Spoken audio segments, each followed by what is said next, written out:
അരുത് മോനെ, ക്ഷമ ചോദിക്കാൻ നീ എന്നോട് എന്ത് തെറ്റ് ചെയ്തു? അമ്മയ്ക്ക് മകളെ കൊണ്ടുവന്ന് കാണിക്കാന്ന ഒരു പ്രതീക്ഷ തന്നില്ലേ? എനിക്കും അതിൽ പങ്കില്ലേ അമ്മേ? എന്റെ പ്രതീക്ഷകളും സ്വപ്നങ്ങളും ഒക്കെ പണ്ടേ തകർന്നു പോയതാ. ഇപ്പൊ എത്ര അടി കിട്ടിയാലും എന്റെ ശരീരവും മനസ്സും വേദനിക്കില്ല. യാതൊരു തെറ്റ് ചെയ്തില്ലെങ്കിൽ കൂടി എല്ലാം അനുഭവിക്കേണ്ടി വരുമെന്ന് ഒരു പാഠവും പഠിച്ചു. അമ്മയെ കാണാനുള്ള വലിയ ത്രില്ലിലായിരുന്നു കൃതികയും. ഞങ്ങൾ ഇങ്ങോട്ട് ഇറങ്ങാൻ തുടങ്ങിയതാ. അപ്പോഴാ പ്രതാപേട്ട അറിഞ്ഞതും പോകണ്ടെന്ന് പറഞ്ഞതും അല്ലേ? ഞങ്ങൾ ഇങ്ങോട്ട് വരുന്ന കാര്യം അതെങ്ങനെയാ ചോർന്നതാ? സംശയം എന്താ? ആ അംബിക തന്നെ.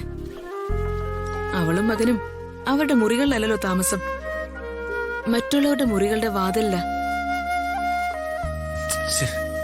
എന്തിനാ ഇത്രയും ശത്രുത? വർമ്മ സാർ ഇതൊക്കെ മനസ്സിലാക്കാൻ കഴിവുള്ള ആളല്ലേ? അത് തന്നെയാ മോനെ എന്നെ അത്ഭുതപ്പെടുത്തുന്നത്. ഒരു വലിയ മനുഷ്യൻ സ്വന്തം ചേച്ചി തെറ്റിദ്ധരിപ്പിച്ചു എന്ന് പറഞ്ഞ് സ്വന്തം ഭാര്യയെ ഇങ്ങനെ അവിശ്വസിക്കോ? പക്ഷെ അവളത് ചെയ്തു. വാരിക്കുഴി ഒരുക്കി കാത്തിരുന്നു. അവള് വീഴ്ത്തി. അറിയാതെ ചെന്ന് വീഴുകയും ചെയ്തു.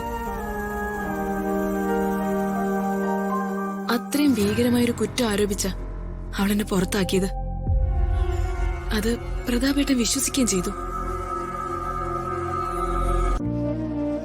എന്റെ മകളോടൊപ്പം കുറെ നേരം ഇരിക്കണമെന്നും ഞാൻ ഉണ്ടാക്കിയ ഭക്ഷണം അവൾക്ക് കൊടുക്കണമെന്നും ആഗ്രഹിച്ചു.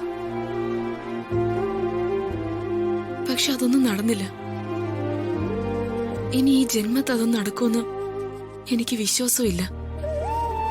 അമ്മ ഇങ്ങനെ വിഷമിക്കില്ലേ? വർമ്മ സാറിന്റെ തെറ്റിദ്ധാരണകളൊക്കെ മാറും. അതുവരെ അമ്മ ക്ഷമയോടെ കാത്തിരിക്കണം. കാത്തിരിക്കണം? ആരെ കാത്തിരിക്കാനാ? കൃതികയും കൊണ്ട് ഞാൻ ഒരിക്കൽ വരും. അമ്മ കാത്തിരുന്നു. ഇതേ രാജുവാ പറയുന്നത്. മഹാപാപം.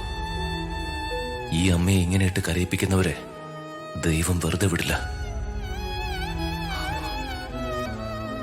എന്തായാലും ഈ കാര്യം അച്ഛനോടൊന്ന് പറയണം. പരിഹരിക്കാനുള്ള എന്തെങ്കിലും ഒരു വഴി അച്ഛൻ പറഞ്ഞു തന്നാലോ?